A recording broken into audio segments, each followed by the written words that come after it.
How to get a Presto card. Hey everyone, welcome back to the channel. In today's video I'll guide you on how you can get a new Presto card, so make sure to watch the video till the end.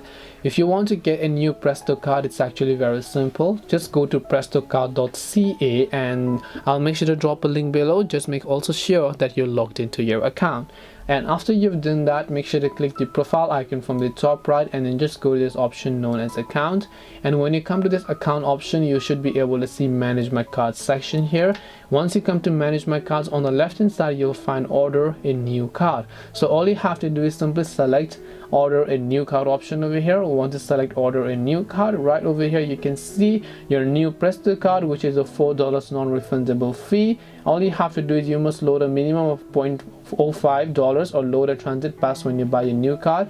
To set a student, use the senior fare type in your card, visit one of our service outlets. So if you would like to actually set a student card, you have to just select customer service outlets and then they will be able to set this as a student for you. Otherwise, what you can do is you can simply choose to order it right over here.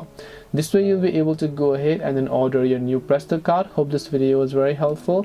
If you have got any questions, then feel free to leave them down. Thank you very much for watching till the end of this tutorial and see you soon in our next video.